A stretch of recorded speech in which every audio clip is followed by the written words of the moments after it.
Assalamualaikum warahmatullahi wabarakatuh. Saya dari Putra Kusdian, nomor absen 8 dari 10 TFLM 1, ingin menjelaskan tentang Orlon atau poliakrylonitril. Polimer dan monomer Orlon. Orlon sering disebut sebagai poliakrylonitril, pada umumnya memiliki sifat lentur dan kuat. Oleh sebab itu, Orlon banyak digunakan untuk karpet dan pakaian, seperti kaos kaki, baju, wol. Orlon 42 banyak dipakai sebagai kain rajut untuk pakaian dalam maupun luar, sedangkan Orlon 81 banyak dipakai sebagai materi tekstil untuk keperluan industri dan rumah tangga, sebagai pola untuk tenda, tirai jendela, kap mobil, kain penyaring zat-zat kimia, permadani, pakaian pelindung kimia, dan lain-lain. Polimer Orlon termasuk dalam polimer adisi. Orlon atau poliakrylonitril berasal dari reaksi polimerisasi akrylonitril dengan struktur sebagai berikut.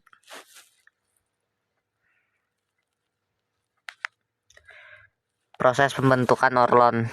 Secara umum, proses pembentukan Orlon maupun serat-serat akrylonitril adalah sebagai berikut ini. 1.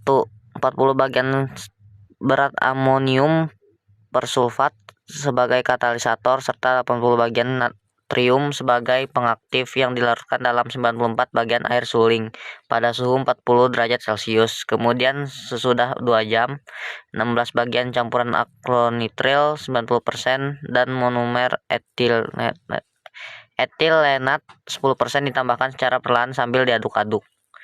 2. Polimer poliakrylonitril yang dilakukan modifikasi dengan monomer yang lain, mengendap dengan berat molekul kurang lebih 60.000. Polimer yang diendapkan kemudian dilakukan penyaringan, pencucian, serta pengeringan dan kembali dilarutkan di dalam pelarut untuk pemintalan yang sesuai, misalnya dimetil formamida, konsentrasi larutan 10% hingga 20%. 3. Kemudian larutan tersebut dipanaskan serta disemprotkan melalui sel permintalan yang telah dipanaskan. Untuk penguapan pelarut, medium penguap dipanaskan seperti nitrogen. Udara atau uap dialirkan secara berlawanan dengan arah perjalanan filamen. Dalam keadaan panas, filamen ditarik hingga beberapa kali panjang semula dengan cara melewatkannya melalui jarum yang telah dipanaskan melalui air panas atau udara panas.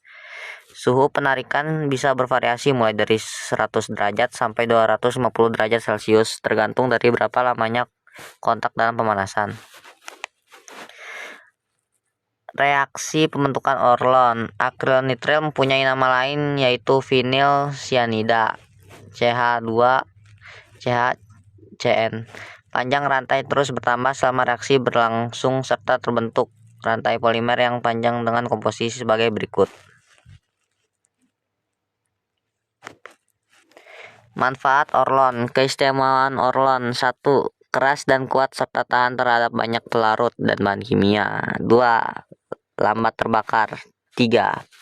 Permeabilitas terhadap gas yang rendah. 4. Kegunaannya: bisa sebagai bahan pengganti wool pada pakaian, bisa sebagai perabot rumah tangga. Masalah yang ditimbulkan Orlon: tidak terdapat secara alami. Terdapat di alam tetapi dibuat oleh proses buatan. Memiliki lebih banyak kekurangan dari jenis Orlon yang dibentuk. Sekian, terima kasih. Mohon maaf jika terdapat salah karena informasi yang masih terbatas. Saya akhiri. Assalamualaikum warahmatullahi wabarakatuh.